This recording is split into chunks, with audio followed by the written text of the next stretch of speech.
Greetings. Back to the mud flood subject. I just solved a major mystery, and that is that if you remember in a lot of videos by folks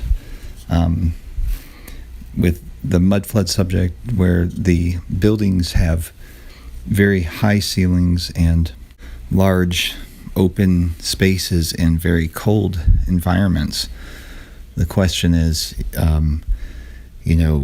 how could they heat these buildings? That is something that would be prohibitively expensive with these fireplaces. They're just too inadequate as far as putting out enough heat to keep everybody warm in these huge skyscrapers and mansions and huge brick and stone buildings that cover tens of thousands of square feet in a single building. And I think I have the answer, and it's very very telling with the other things that people say about these buildings.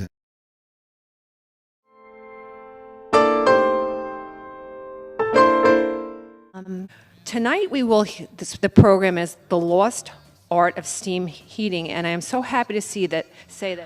And Dan Holohan began his love affair with heating systems in 1970, going to work for a New York-based manufacturer's representative that was deeply involved in the steam and hot water heating business. He studied hard, prowled many basements and attics with seasoned old-timers, and paid close attention to what they had to say. Today, Dan operates the popular website heatinghelp.com. He has written hundreds of columns for Plumbing and Mechanical, PM Engineer, Supply House Times, Oil Heating, Fuel Oil News, Old House Journal, Contractor, and Canada's HPAC.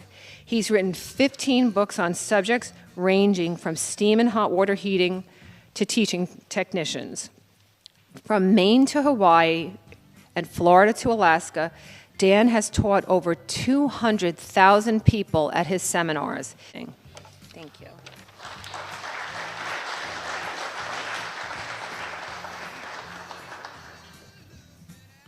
This is my bucket list place. I never in my life ever thought that I would get to be here and look around, let alone speak to you people. It's the Mechanics Institute piece. I'm so excited with the buildings and the steam and the dead men, the people that put this stuff in. And to me, it's all history and whimsy and just beauty. The beauty of the simple things, the Delacorte clock that sits there and is magical in whatever age, and even more magical because it sits right next to this building, which has been there since before Central Park. Parks Department, and they asked me if I would take a look at some of their buildings, and I said, which one? They said, the Arsenal, and I said, oh my God. Because the Arsenal was there to store weapons for 2 years, and then the city decided that they were going to put a park there, so they took the Arsenal and they turned it into a police precinct for just a little bit of time, and then they turned it into the original Museum of Natural History while they were building the real one. And then they turned it into a menagerie for P.T. Barnum's animals. And then they turned it into an art museum. And then they turned it into the Weather Bureau. And then they turned it into the headquarters for the Parks Department, where Robert Moses did so much of his work until they moved to the Triborough Bridge, Reynolds Island. And the building is there, and it's running off of Con Ed steam on a special type of system that there's only one of two systems that the Parks Department has that does run on Con Ed steam. And they bring in high pressure steam just as they do here, another iconic building.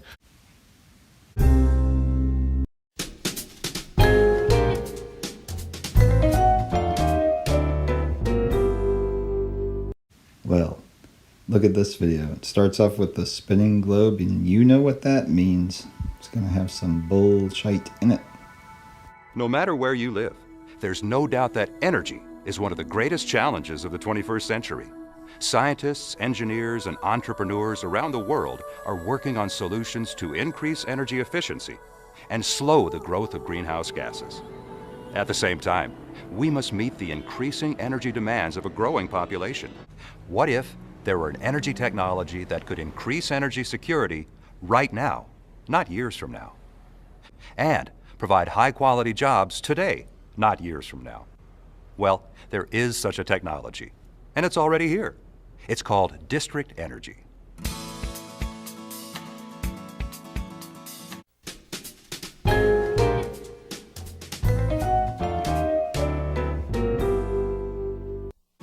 District energy is all around us, operating in cities from New York to Paris, from Dubai to Copenhagen. Landmark buildings like the U.S. Capitol, the Kremlin, and the Louvre get their heating or cooling from a district energy system. Around the globe, most major cities and college campuses are served by district energy. Even world-famous medical centers such as the Mayo Clinic and the Texas Medical Center depend on district energy. Why? Because of its compelling economics and outstanding reliability, available round the clock from qualified energy professionals. Maybe you haven't heard much about district energy. That's because it's been quietly doing its job, keeping people comfortable and conserving energy for decades, in some places for more than a century. But it's time to let the secret out. District energy is all around us. It's right under your feet. Here's how it works. Heating and cooling are provided to multiple buildings from a central energy plant. Steam, hot water, or chilled water from the plant is transmitted 24/7 via underground pipes to customer buildings. The heating and cooling energy is transferred to the building's heating and air conditioning system, keeping everyone comfortable day and night. Buildings and communities with a district energy system don't need to own or operate their own boilers, chillers, and cooling towers. They can choose to connect to the district energy network. District energy aggregates the heating and cooling needs of dozens or even hundreds of buildings, creating tremendous economies of scale and efficiency. An economy of scale creates opportunities. Opportunities to run central plants at optimal efficiency, rather than many individual systems at part load.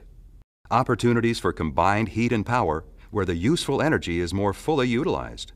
And opportunities where the community scale makes it feasible to use even lower carbon energy sources, like surplus heat, biomass, lake or ocean water, or geothermal energy. For example, district energy plants can run on multiple fuels. This gives them the flexibility to switch to less expensive fuels as market conditions change. That's not a practical option for most individual buildings. In many cases, a district energy system can incorporate highly efficient combined heat and power technology. This can significantly increase the efficiency of a power plant. Simply put, combined heat and power captures the waste heat created when making electricity and puts it to use to heat buildings or drive chillers. New York City figured this out more than 100 years ago. Consolidated Edison of New York operates one of the world's largest district energy systems, serving around 1,800 buildings in Manhattan. More than 50% of its steam is produced by cogeneration units, which are a highly efficient form of combined heat and power technology.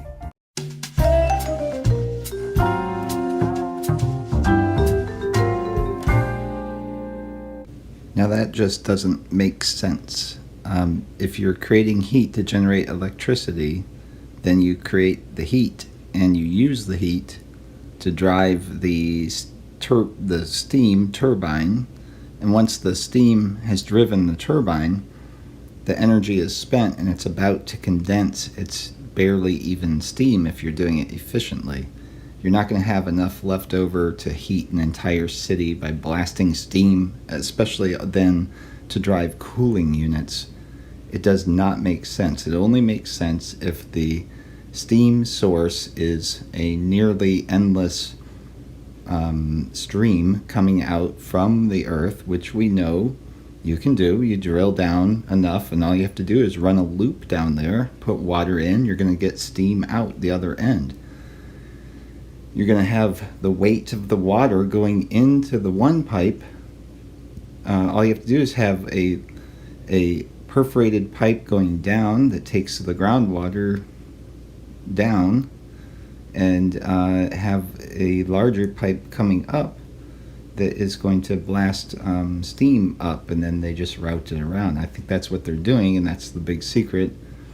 The other possibility is just running these high efficiency resonant frequency turbines to generate electricity as well, which they may do as backup, but I think it's geothermal. I think that's one of the big secrets here, and if I'm not saying it's a bad thing, and they probably keep it secret because people wouldn't understand paying for it. Probably it wasn't paid for in the past much. If the government runs it, that would be the proper way to do it, where they don't charge much for it. Although with the district idea, it's a lot of dependence on that, and there's got to be an option for independence that remains in case you don't like the person running it, who may make your building too cold or too hot, whatever. Customers use the steam for space heating, domestic hot water production, and air conditioning. In fact, New York City avoids about 350 megawatts of electricity on its power grid because customers use steam-driven chillers for air conditioning. District Energy St. Paul operates a combined heat and power facility. The district heating and cooling systems serve most of the downtown buildings, and 25 megawatts of electricity is supplied to the local grid. Around the world, you'll find district energy systems at the center of innovation.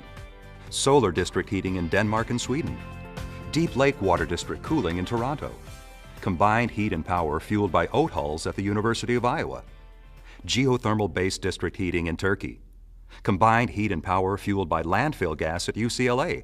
The list goes on. These are all different solutions, but none of them would be feasible without a district energy system.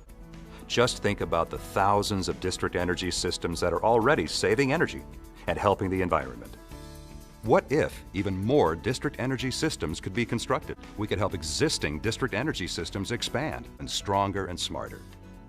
What if we could use district energy infrastructure to utilize local energy resources? We can do all of this and more. District energy is the foundation for a smart, sustainable energy future. Let's take control of that future by investing in district energy. Tomorrow's energy, today.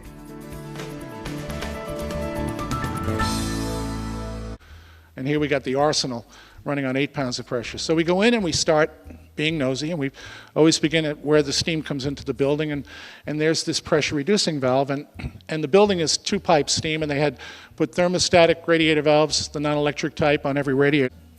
Steam traps trap steam. If you're new to this and you want to know what the thing does, just turn the name around, it tells you what it does. Steam traps, air vents, condensate pumps, even in plumbing, P-traps. They do. So it just turn the name around and you got it. So climbing up into drop ceilings and looking with an open mind and a bright flashlight.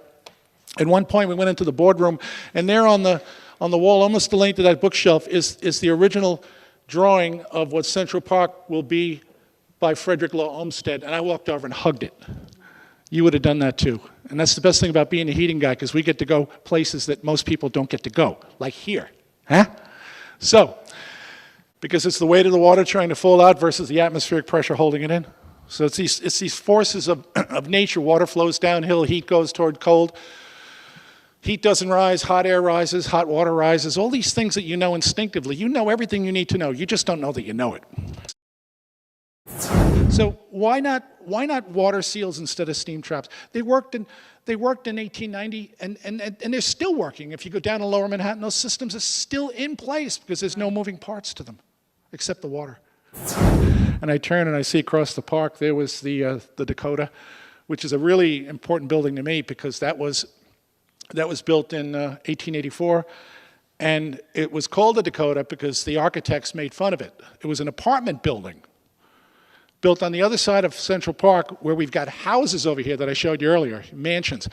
And in 1884, it was absurd that anybody would live in an apartment building with other people. Who's going to do that? Nobody will ever do that. And look where they built it, for Pete's sakes. There's nothing up there. They might as well have built it in Dakota. So they decided to call it the Dakota. And who decided to call it the Dakota were the builders, Edward Clark and Isaac Merritt Singer. So here we've got when it first opens up, and I love this picture. Because on that day, they were just filled with joy, and it was going to be a fabulous time, and life was going to be good for them. They had no idea that someday there was going to be a thing called rock and roll. They didn't know there was going to be a band called the Beatles that would come and play in 1965 at Shea Stadium. They didn't know that these little saplings over here would someday grow tall and be called strawberry fields. They didn't know any of that. But on the day that that system is running, that heating system, that's the same heating system that's running right now. It's a landmark building. They don't get to change that. So that's the amazing part about New York, is that you can have a building like that filled with people that are so rich, it's scary, and they have to work with a heating system from 1884. These are the guys that built it. So Edward Clark finishes it. This is his partner. They were partners in the Singer sewing machine family. They were not good friends.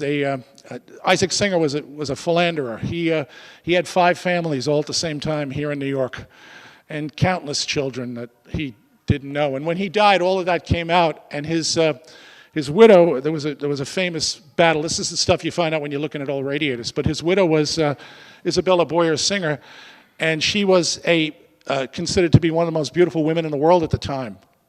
Standards have somewhat changed, I think, but back in the day, she was a serious hottie. So she leaves with the Singer sewing machine fortune and moves back to France, because she's from France. And this is the best part of the story, because when she moves back to France, she's quite famous there. So famous, in fact, that Bartholdi decides to use her for the model of the Statue of Liberty. So when you look at the Statue of Liberty's face, that is Isabella Boyer Singer. And this is the stuff that you can find out by poking around old buildings. Well, I don't know about that, but I do know about these mud flooders. And I know because I've lived in these too. In fact, I think I may even be living in one right now. Because where I live, I had to insulate, and I was just amazed. I live in a red brick home, and it had no insulation, and it was very hard to heat, and so I got it sealed up and insulated.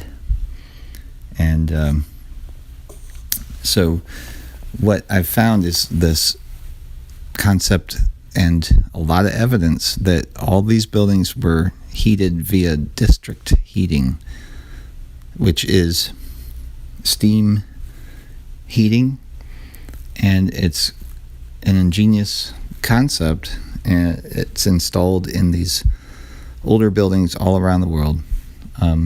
Paris, New York, Chicago, Toronto.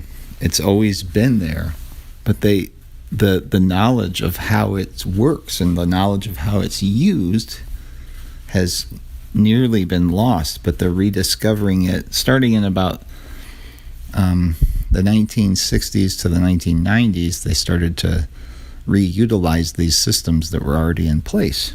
And the way it works is they just pump water using steam, and it's geothermal. It goes down into the ground, and ostensibly they're saying now that it goes to a plant where they burn garbage and such, and it forces the steam, the decompression of water into steam, well, compression, the expansion of water into steam is a factor of 1,700. So if you have a bottle of water and you turn it into steam, it would fill 1,700 bottles of steam from one bottle of water. So that works as the pump, and it pumps the steam, and then the steam goes into the radiant heaters into whatever buildings connect up to the pipes. It's all underground, and the thing about the building or the home is that it needs to have leakiness. In other words, it needs to not be insulated. It needs to have gaps all over the place, and it has a slight pressure, and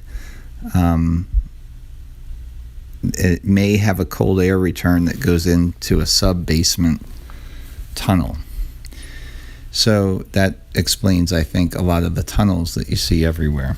And the thing about it is, I don't know if the source of the steam has ever been ascertained. I'm sure it has been ascertained, and it is likely geothermal. It just would make sense. If you go deep enough, you'll get to the point where it's turning it into steam, and then it just runs automatically and uses no electricity. But I think they're keeping that a secret. I think that they're creating these things in order to charge customers.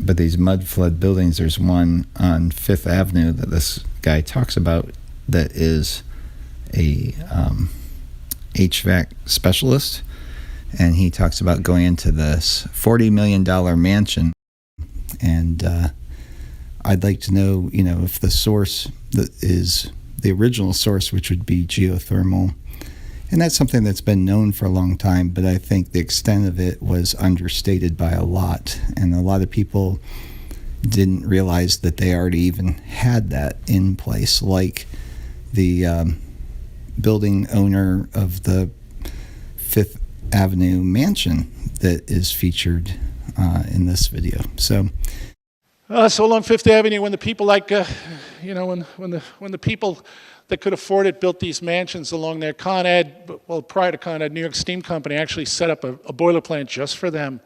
So they had their own boiler plant. The Arsenal is tapped into that same line to this day.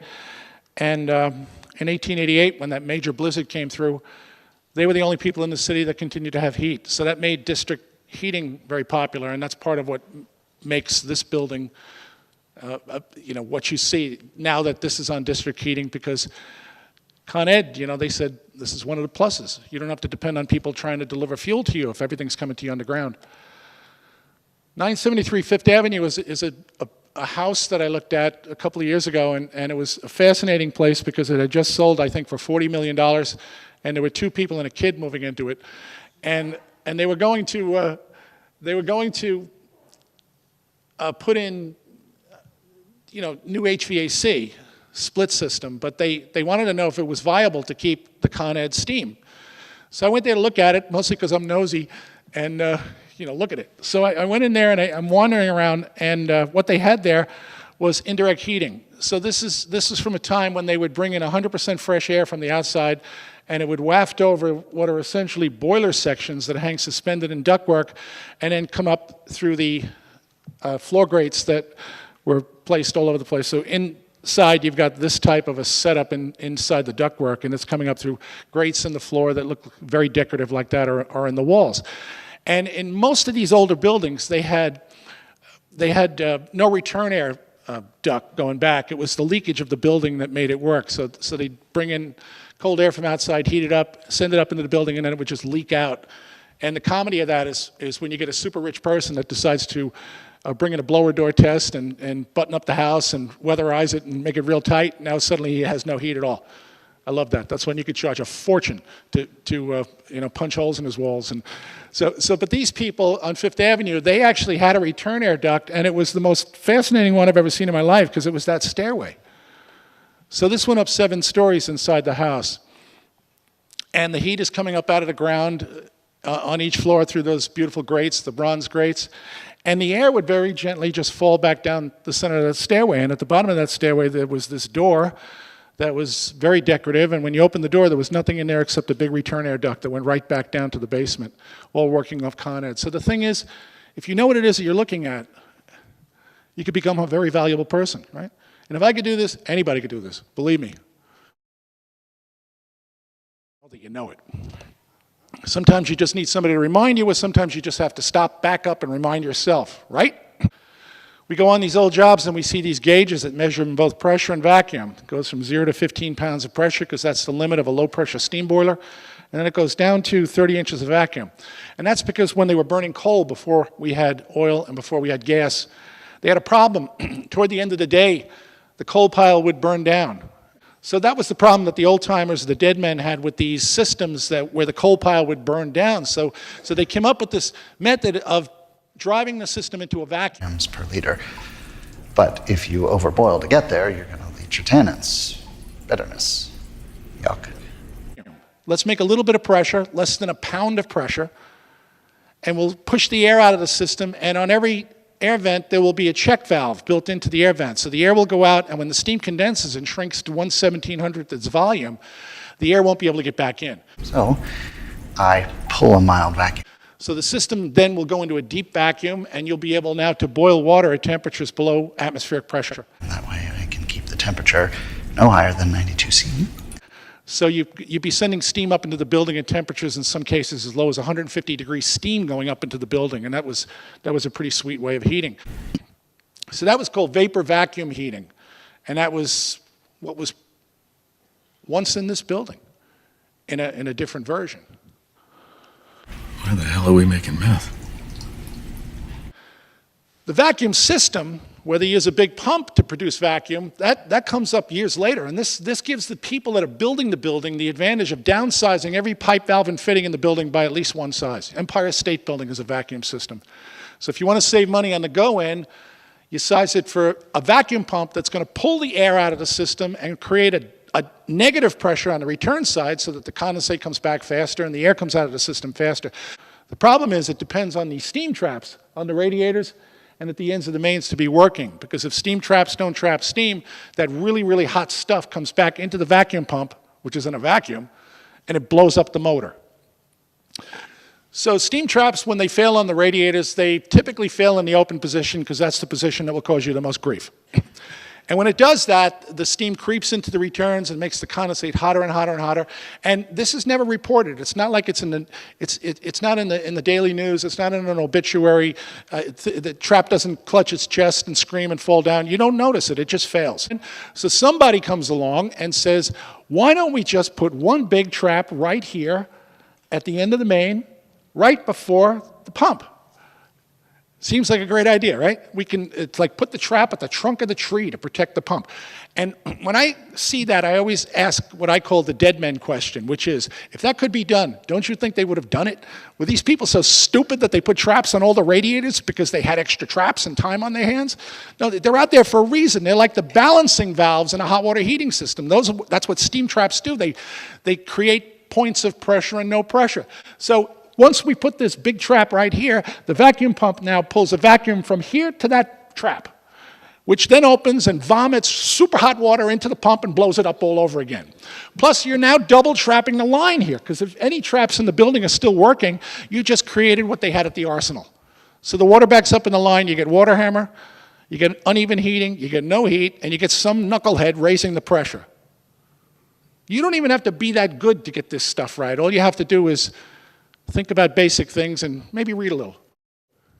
In New York City. Now, this is an older video, and I happened to be looking at properties in New York City. Not that I could afford it, but just for fun, I was looking.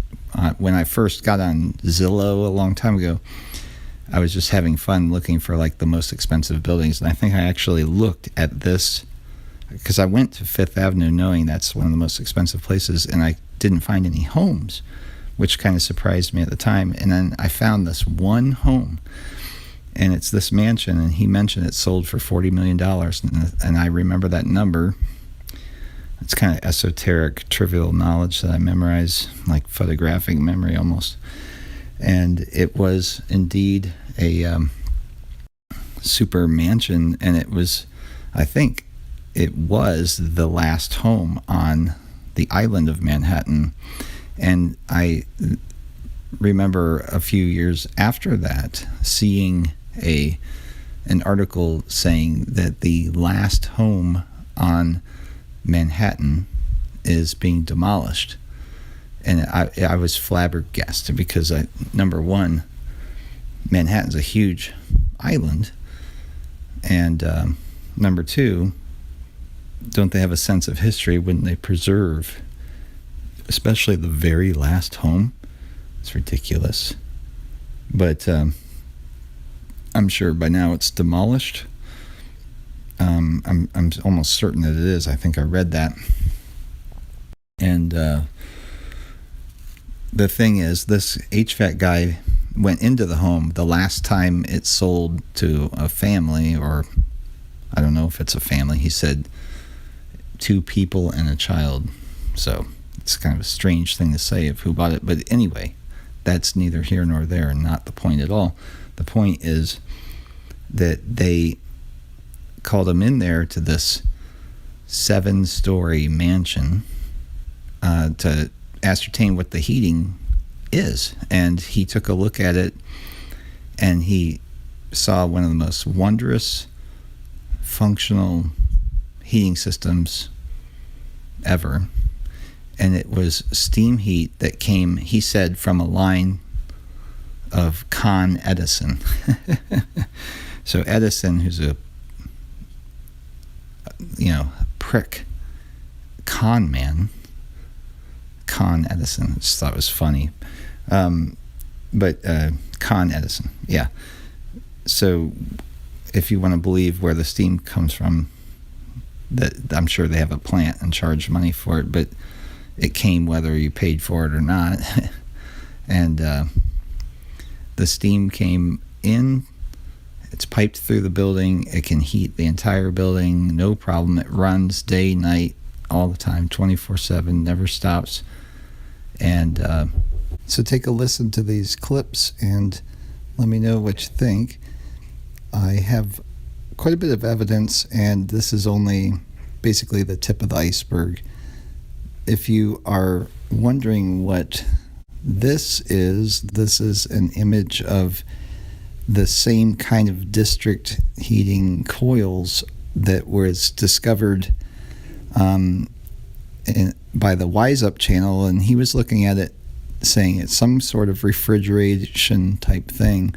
Didn't know what it was, and I think that I'm almost certain that it is an ancient antediluvian, so pre-Noah's flood, district heating underground heat exchange loop, where something like glycol or something akin to R134A or 1234YF or some refrigerant, could be carbon dioxide, it could be just water, steam,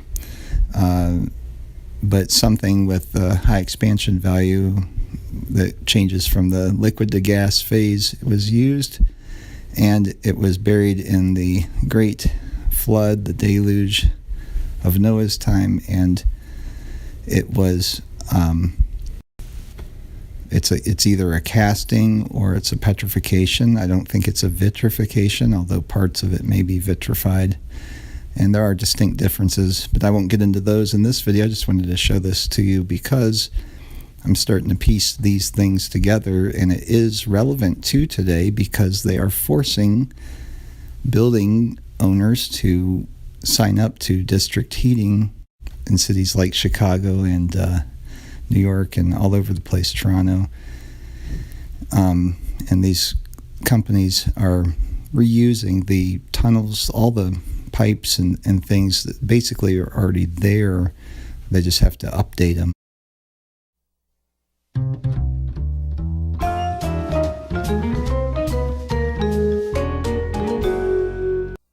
You know what I did? You know how I learned this? I went to the library on 42nd Street. There's a big library there. They got a lot of books in there. So you just got to read a little bit every day. Up in the servants' quarters in that house, they had these. So we've got thermostatic radiator valves that are just laying on the floor, and we've got steam traps over here. So that's where it's not fancy in that part of the building. And then we went up on the roof, and because I wanted to know, I wanted to know if this building had ever had a boiler in it. And we went up on the roof looking for a chimney, and there wasn't. So I'm looking over there, and this is the stuff that you can find out by poking around old buildings. Because the Dakota had this. It also had big funnels on the roof, as wide as this table. And they collected rainwater and ran the elevators off the rainwater that they collected. They also produced steam with a steam engine, and they passed it to the buildings around them. So when other buildings were built, there were tunnels that still are there under the street, under 72nd Street, that go to these other buildings because they were selling power and steam. So this is one of the first cogen plants in the world, the Dakota. Imagine this.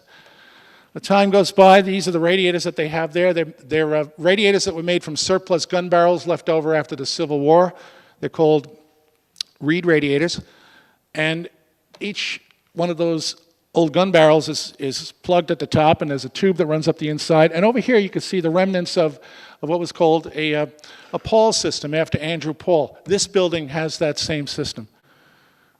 So the Dakota also employs 3 guys that sit in the basement all day long waiting for somebody to call down and say, it's a little chilly up here, can you come up? And they go up and they open those valves. And then they go down and wait. And then they say, now it's a little hot, can you come up? And they go up and they close those valves. These are 2-legged zone valves. Nice. Up and down all day long. It's good stuff.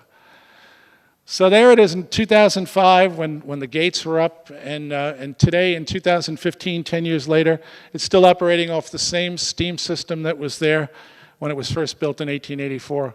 If you know how that system works, you become a very, very valuable person. 85 Fifth Avenue has the same system, and it has 2-pipe steam up to that point, and then 1-pipe steam above that to the stories that they added. And it's very common to have steam that's 2-pipe and 1-pipe in the same building. And this was a building that was part of the Ladies' Mile back in the day. This area down in Fifth Avenue, down in the teens, was the place where the women went to shop, and all these buildings were stores. And when you go into it now, you've got the same 2-pipe air vent system. So it's a supply going up, a return going down, and the radiators are connected like the rungs on a ladder, and the steam favors the supply line because the pressure is a little bit lower there, but it moves through the radiators and into the return and then up toward the air vents. So the steam is rising up both lines toward the air vents, and that's normal. So this is the simplest of all systems. Why would anybody mess with that? That's what you have here. You don't want to start it's like trying to put rollerblades on an elephant, for Pete's sake. You don't want to modernize something that's that significantly simple. Just leave it as it is.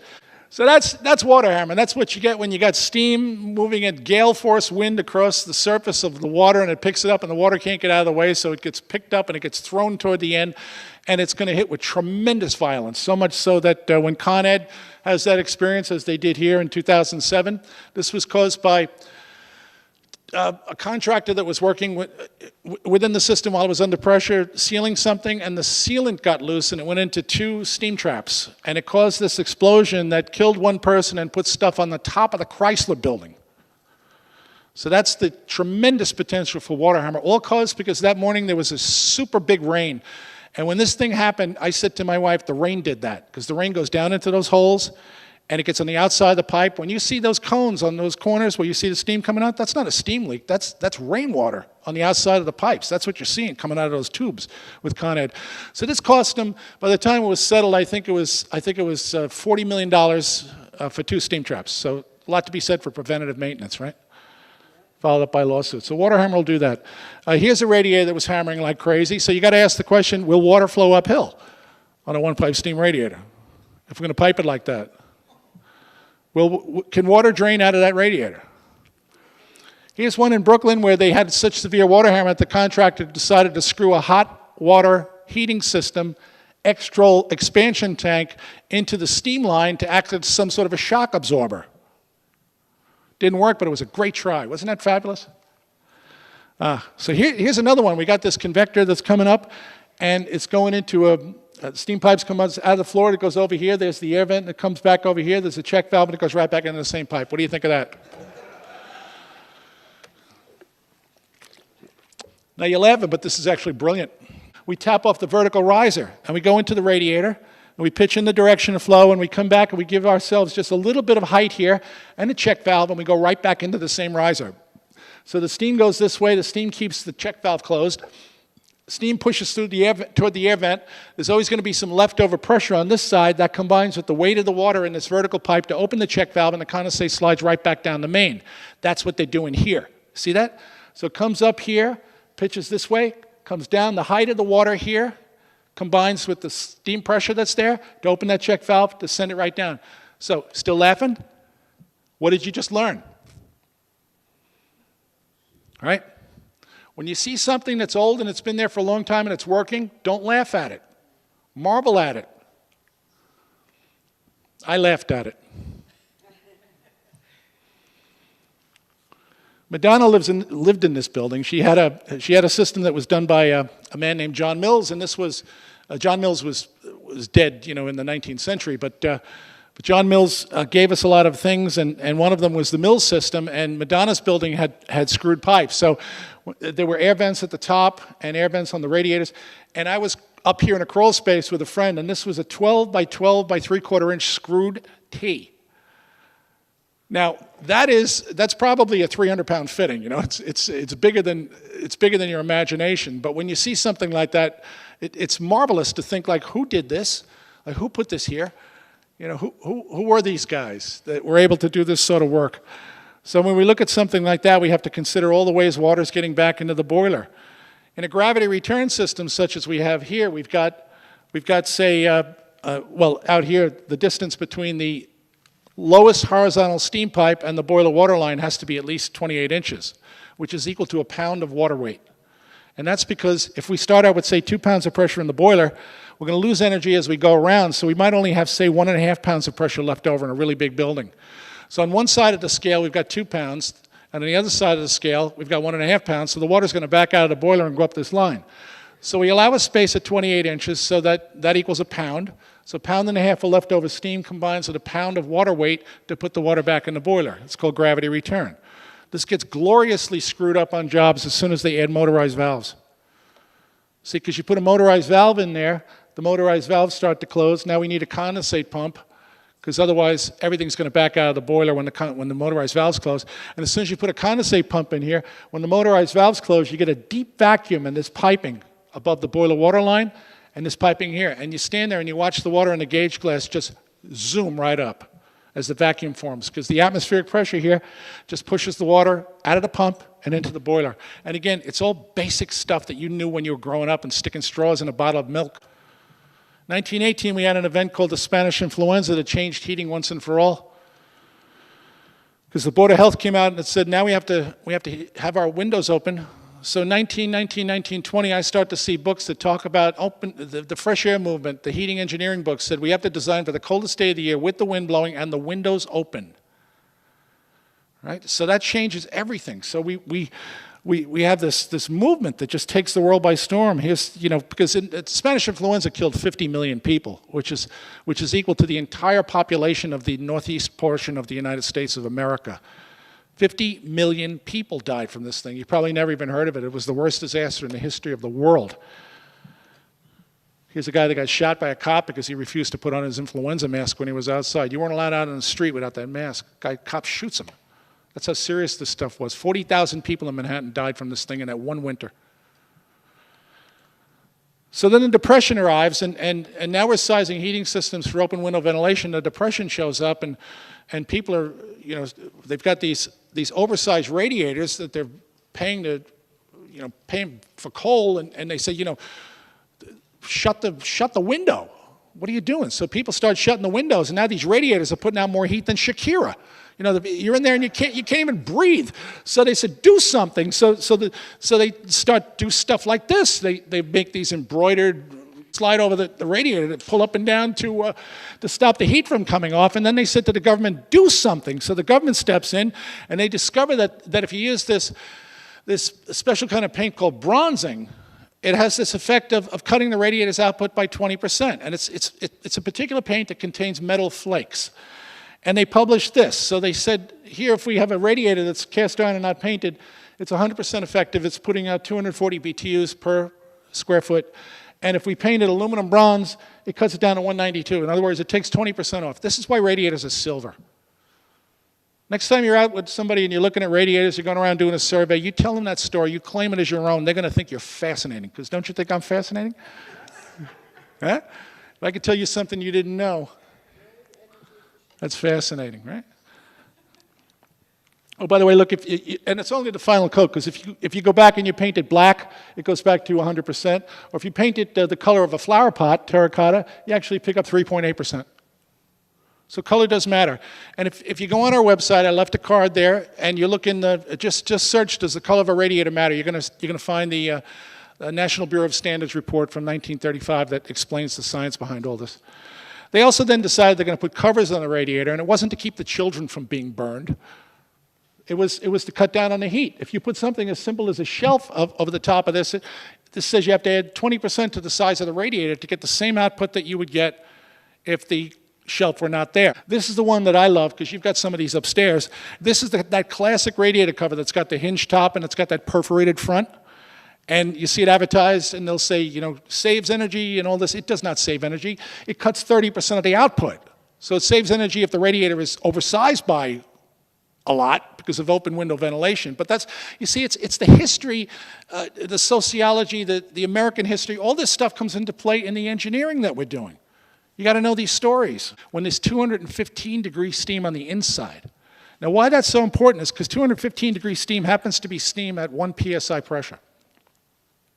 So on the coldest day of the year with the windows open, we're expecting there to be no more than 1 pound of pressure inside that radiator. This is how the Empire State Building works on 1.5 pounds. Now, this was determined at the old Murray Hill Hotel right down the street at a meeting held by a group called the Carbon Club. Now, the Carbon Club was primarily the American Radiator Company that put together a group of people, and their purpose was to fix prices. And they were doing this when the Sherman Antitrust Act was already in effect for 10 years. So they were in tremendous violation of federal law. They didn't care. They were building an industry.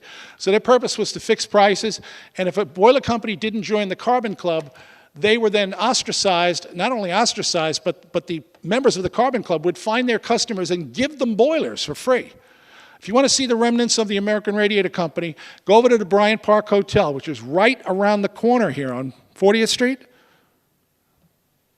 It used to be the American Radiator Building, and it's made of black stone to look like coal, and if you look up, you'll see that gold leaf crenellated roof that's supposed to look like the glowing embers in a coal boiler.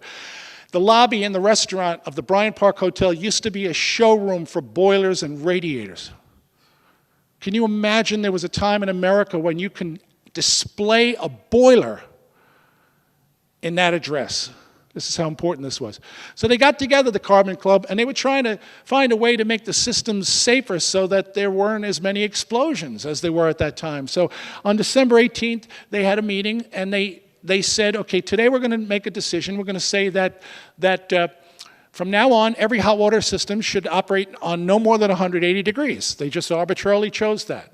And then on December 19th, just before the end of the century, they said, from this day forward, we are going to establish what's called the 2 psi standard. Any building built from this day forward will work on 2 pounds of pressure or less.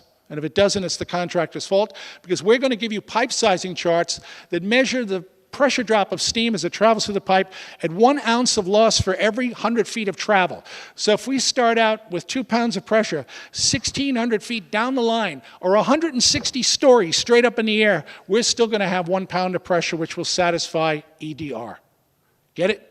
This is how the Empire State Building runs on that. So if you can't heat a building on 2 pounds of pressure or less, your problem is not the pressure. Your problem is air.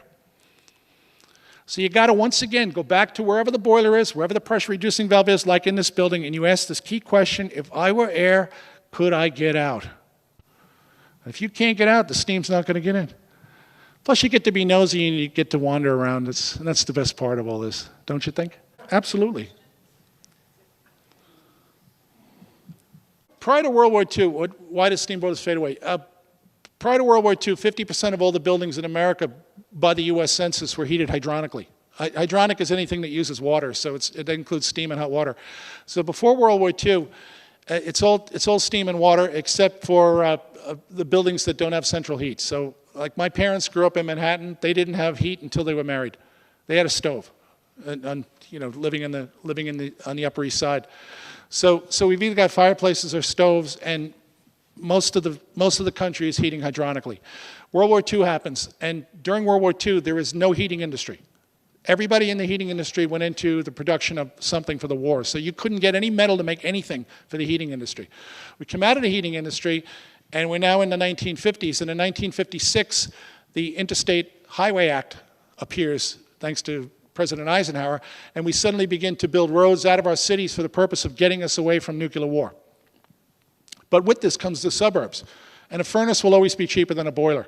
So it immediately shifts after World War II with the building of tract housing, and then comes air conditioning, which goes hand in hand with a furnace. even though for half the year your ducts are in the wrong place because hot air rises and cold air sinks. So now we got to put in powerful fans that are going to make people uncomfortable, but people at this point don't even realize that they were uncomfortable because this is their first heating system. It's kind of like having a wedgie. You know, if you've got it every day because your underwear is too tight, you don't even realize it after a while until somebody comes along and pulls that out and say, here, isn't that better? Right? So that's the reason why. So when I came into this industry, hydronics was about 11% of the business, and that was 45 years ago, and it continues to be 11% of the business. So it's a very profitable non-growth business. I think it's the laying on of too many hands that don't know what they're doing. Like everybody's trying something and touching it, and that changes it even further. A few weeks ago, I spoke to the Association of Energy Engineers, and one of the fellows that was there was involved in the redoing of the Empire State Building, which is now LEED Gold. Wow. So the Empire State Building has a steam system, and he said to me, so many people had touched that, and he says, you know what we did? He says, I felt really good about this because he says, we went back to your book, which is called The Lost Art of Steam Heating, and he says, let's put it back to the way it was in 1929. And he said, there's a space above the highest point where the tourists can go, you know, not the main area, but you're right, another elevator. He says, there's a room up there, and public doesn't get to go up there. He says, there's a radiator in that room.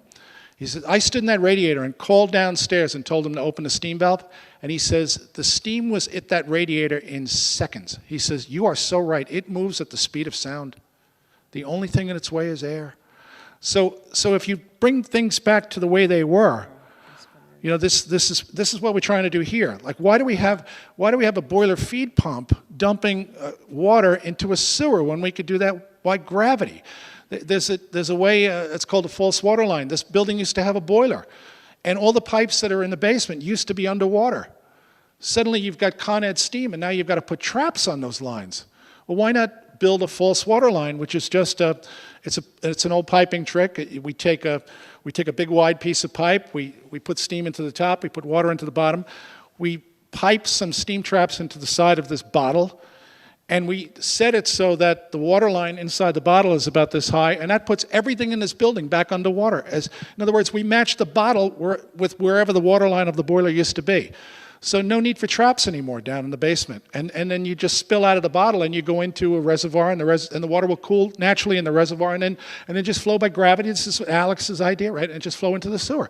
So why not water seals instead of steam traps? They worked in 1890 and they're still working. If you go down to Lower Manhattan, those systems are still in place because there's no moving parts to them except the water. Well, we really need to talk because I'm the chair of facilities for this building, so we'll talk offline.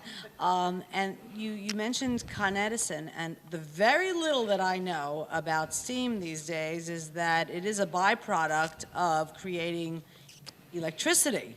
So my question, and perhaps it is a sociological one, is if it's a byproduct, why is Con Ed charging us? Well, they still have to move it from there. They have to get it from there to here. Yeah, and there's a lot of science involved in that. Is there really? Yeah, there really is. But you know, when I met Victoria, when I came here a couple of weeks ago, I walked in here, we started to look around, and I said to her, you know what? I have lived my whole life and studied to come to this building. Well, thank you. Right? And I mean that. This is. Thank you. And I didn't. You know, Watch what you say because we won't leave you alone. Well, I felt the same way when I walked into the Dakota. I felt the same way when I walked into the Empire State. You know, these are iconic buildings. I'm a New Yorker, so what I need everybody to understand is something like the Arsenal. I touched that building with my mind. And in touching that building and giving what I studied to these people to make it work, I touched not only that building, but everybody that was involved in that building from 1840, and everybody that will be involved in that building when I'm dead. I had a moment when I could touch that building and change people's lives and save energy. Yeah. And this is something that I need you to understand, because this is what keeps you going. Because if you go to work every day just changing pipes, you know, screwing things on, screwing things off, you're going to go nuts. You're going to get frustrated. You're going to leave the industry. But if you can see the beauty of this and the history of it and realize that you are a piece of something that is big and important and vital, you know, got time for a quick story? Please. I read. I don't do much other than read. I mean, that's what I do. And I read lists. I read, I get into my head, I want to read everything that was written about this. So a couple of years ago, I said, I want to read every book that won the Pulitzer Prize for fiction. And it started in 1911, and it was up to today. So, and I said, I'm going to read them from the ends. I'm going to read the first book and the current book, and then I'm going to read the next two, I'm going to read the next two. And while I'm doing this, because the Pulitzer Prize has to be written by an American, and it has to be about American life. So in doing this, I'm going to find out some things about the way people lived. So I'm reading these books from the outside in, and in the earlier books, they are talking about the heating. They're talking about winter like it's a character. This is something that existed inside as well as outside. This is something that was going to come into your house and kill your children, and you had to protect against it. We don't even think about stuff like this anymore. Right. We think this is normal for this building to be 70 degrees on a day like this. This is not normal. This does not happen on its own. This is what we make happen. So in the earlier Pulitzer books, they are marveling at these things, and they get everything technically right. They're talking about building a fire. They're talking about making a boiler work in New York. They're talking about the magician that comes in here and is able to do this incredible thing called making it warm inside. The books on the other end, they're about angst and depression and sex and anxiety. And if they get anything right about if they write about the heating, it's a butt crack joke about the plumber, or they get it technically wrong, which makes me crazy, because isn't there anybody in the book business that's checking these authors? They're talking about pumping the steam. I want to strangle the guy. So I'm reading these, and I'm watching as we approach the middle, 1964. In the middle of the list. And somewhere along the line, we began to do what we do so well that we became invisible. Right? When you look at the hammer and you talk about nothing happens until somebody picks up that tool. This is what you need to get. You need to realize that you are doing something that is essential to human life and essential to the life of this city. Hey baby, I hear the blues are calling, tossed salads and scrambled eggs. So when I said that, I was born to walk. And maybe I seem a bit confused. Yeah, maybe, but I got you pegged. But I don't know what to do with those tossed salads and scrambled eggs. And I gave it. No, thank you. Thank you. They're calling again. Thank you so much. Scrambled eggs all over my face. What is a boy to do?